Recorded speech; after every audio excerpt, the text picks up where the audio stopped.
क्या है झारखंड और महाराष्ट्र चुनाव को लेकर क्या कहेंगे? एग्जिट पोल के नतीजे तो साफ दिख रहे हैं आपको।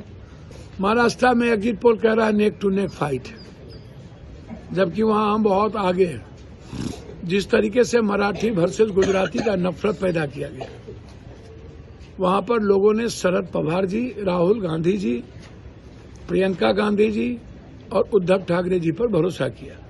आप देख लेना अजीत पवार की क्या स्थिति होगी। जिस तरीके से अजीत शरद पवार के परिवार पर व्यक्तिगत हमले किए गए हैं, हमारी बहन पर, ये इससे बड़ा घिनौना हरकत तो कुछ बीजेपी कर ही नहीं सकती। एक बेटी बहन को भी निशाना बनाना अपने सियासत के लिए, भैया इसको चुल्लू भर पानी में डूब के मर जाना चाहिए। मैं बीजेपी और अन्य लोगों से कहूंगा, क्या आपके घर में माँ बहन बेटी नहीं है जो आप इस तरह के आरोप लगाते हैं? और झारखंड में इतिहास, झारखंड बनने के बाद दोबारा सरकार किसी की नहीं बनी और झारखंड की जनता ने जवाब दिया गुंडों को। झारखंड की जनता ने जवाब दिया कि हम जल, जंगल, जमीन, ऊर्जा, पानी पर कब्जा नहीं होने देंगे। आदिवासी की राजनीति, संस्कृति नहीं खत्म होने देंगे। झारखंड की माँ, बेटी, बहनों ने भरोसा जताया हेमंत पर, कल्पना पर। झारखंड की बच्चों ने नफरत की राजनीति को खत्म की, हेमंता बिस्वा के गुंडई को खत्म किया, भगाया, पैसे की लूट को खत्म किया, मीट दारू की संस्कृति को खत्म किया। और जिस तरीके से हेमंत जी को मरवाने का प्रयास किया गया था, राहुल गांधी को अपमानित करने का प्रयास किया गया था, और राहुल गांधी जी ने जो वादे किए थे 450 रुपया में, और गैस सिलेंडर 200 रुपया यूनिट, बिजली फ्री, सारी चीजें, और वादे जो मैया योजना कल्पना जी और हमारे भाई ने चलाया, एक एक बिना जाति धर्म के देखे हुए, और कृषि ऋण माफ किया, बिजली बिल माफ किया। जिस तरीके से तो एक कलेक्टिव, खास तौर पर हम तो पहले ही कह चुके थे, एक कॉर्पोरेट एक एमपी है जो गाली गलौज करते हैं, और उसका मुंगेरी लाल का हसीन सपना, वो मुख्यमंत्री बन गए थे और वो गाली गलौज से नीचे बात ही नहीं करते हैं। तो मुझे खुशी है कि झारखंड की जनता ने दोबारा, एक परिवार ने अपने परिवार पर भरोसा जताया, विकास पर भरोसा जताया और गुंडों को भगाने की कोशिश की। जवाब जनता ने दिया। हम तो जंगल जंगल घूमे थे ना हो, हम तो मोटरसाइकिल, एक एक चीज, एक एक लोगों को देखे, मिले, तो हम तो पहले ही जानते थे। हम तो पहले ही, आप मेरा ट्वीट देखो ना, हम तो 4 ट्वीट किए हैं कि हम जीत गए, और हम 4 ट्वीट किए हैं कि हम 45 से 50 के बीच जाएंगे। हमारा सर्वे तो 2 बार बदल गया ना, कल 1 घंटा पहले कुछ, 1 घंटा बाद कुछ, तो सर्वे तो बदल दिया 2 घंटे में। 1 घंटा पहले जिता दिया था बीजेपी को, 1 घंटा बाद एक्सिस से लेके सारे लोगों ने कह दिया, जी सब लोगों ने, कि नहीं भाई यहाँ तो हेमंत सोरेन 53 क्रॉस है। तो इसीलिए ये हिंदुस्तान की जनता के बारे में मैं एक बात कह देता हूँ, बीजेपी को लाइक नहीं करती है। यदि वो 20 लाख ईवीएम कहाँ गायब है हम नहीं जानते, ईवीएम न बदला जाए इसके सरकार में, और ये बेईमानी ना करे, मीट, दारू और अदानी के पैसा का नंगा खेल ना खेले। मैं आपको सच कहता हूँ, 4000 करोड़, 5000 करोड़, तो इस जन्म में बीजेपी चुनाव नहीं जीता। अच्छा, पूर्णिया एयरपोर्ट तो सपना था पप्पू यादव का, तो बचपन का सपना था पूर्णिया एयरपोर्ट। जब हमने 20 साल पहले हमने शुरू भी किया था चार्टर प्लेन, जब शरद यादव, खास तौर पर शाहनवाज हुसैन जी को मैं धन्यवाद देता कि शाहनवाज हुसैन ने उस वक्त इस चीज को शुरुआत की थी, अटल जी के समय। उसके बाद 20 साल पप्पू यादव के नहीं रहने के बाद ये मुद्दे ही गौन हो गए।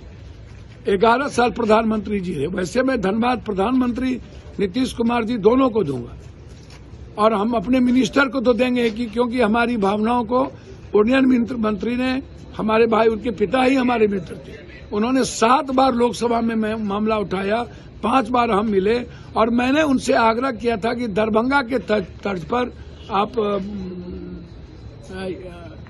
टर्मिनल बना करके आप तत्काल शुरू कीजिए और पूर्णिया एयरपोर्ट फिर आधुनिक बनाते रहिए। तो उन्होंने मेरी भावनाओं को सुना। 48 करोड़ रुपया उन्होंने टर्मिनल के लिए और लगभग 6 करोड़ रुपया बाउंड्री वाल के लिए। तो मेरे लिए बहुत बड़ी बात है।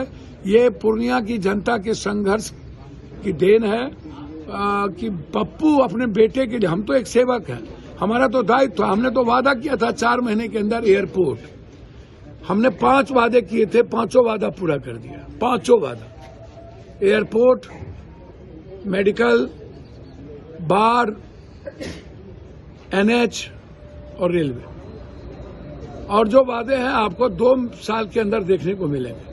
आप चिंता न करिए, पूर्णिया सीमांचल कोसी को दुनिया का नंबर 1 करने में, और जो लोग सरकारी, जो लोग उनसे आग्रह करेंगे, बाप दादा हाय तोबा मत करिए। 10 साल कहाँ थे, 20 साल कहाँ थे, कभी नहीं गए कोई जमीन देखने के लिए। वो तो पूर्णिया वहाँ की जनता को धन्यवाद दूंगा कि मेरे कहने पर उन्होंने जमीन, नहीं तो चुनाव के पहले तक तो वहाँ लाठी गोली चल रही थी। पप्पू यादव के आते ही वहाँ की जनता कैसे दे दी जमीन। तो ये बहुत बड़ी विक्ट्री है हम सबकी। और मैं समझता हूँ कि जदयू और बीजेपी वालों से एक आग्रह करूंगा, आप हमको हाईकोर्ट और राजधानी बनाने में कोऑपरेट करें, क्योंकि आपके पास कागज आया हुआ है एक हाईकोर्ट बेंच।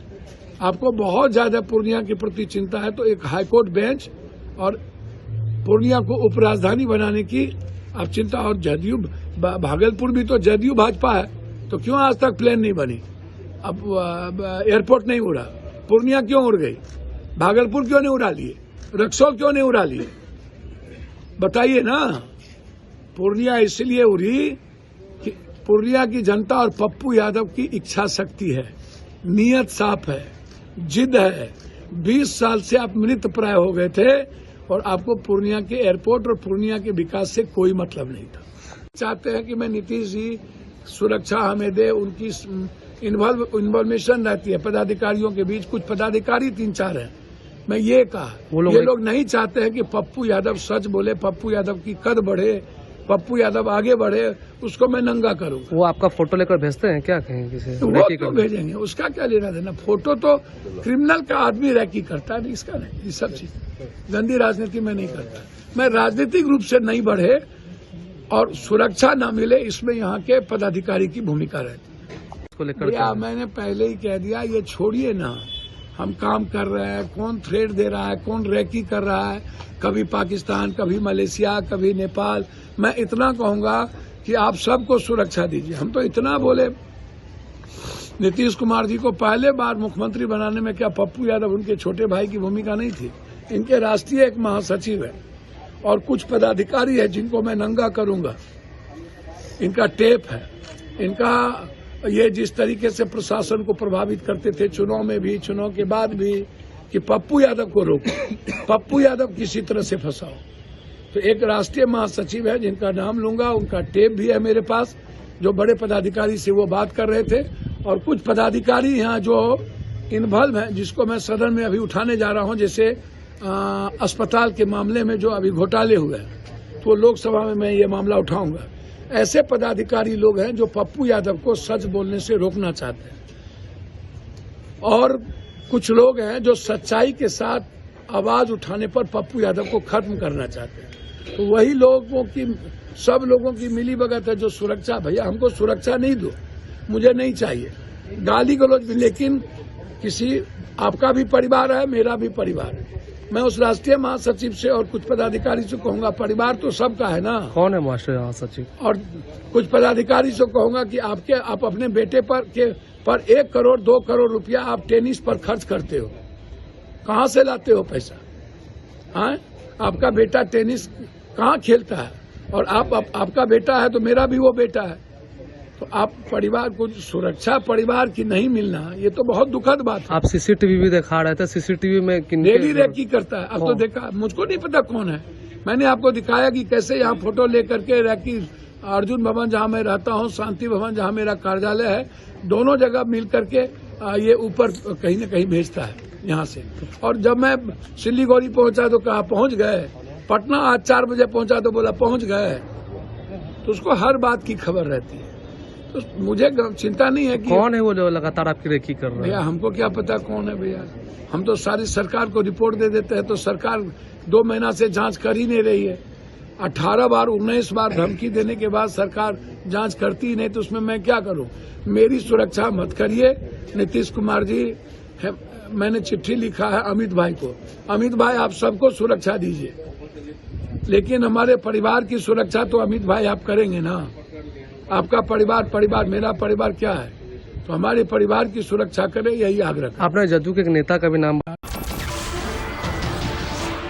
नमस्कार, मैं हूं मानक गुप्ता। अगर आपको हमारा ये वीडियो पसंद आया हो तो इसे लाइक और शेयर जरूर करें, और हां, हमें सब्सक्राइब और फॉलो करना ना भूलें ताकि आप देश और दुनिया की कोई खबर मिस ना करें।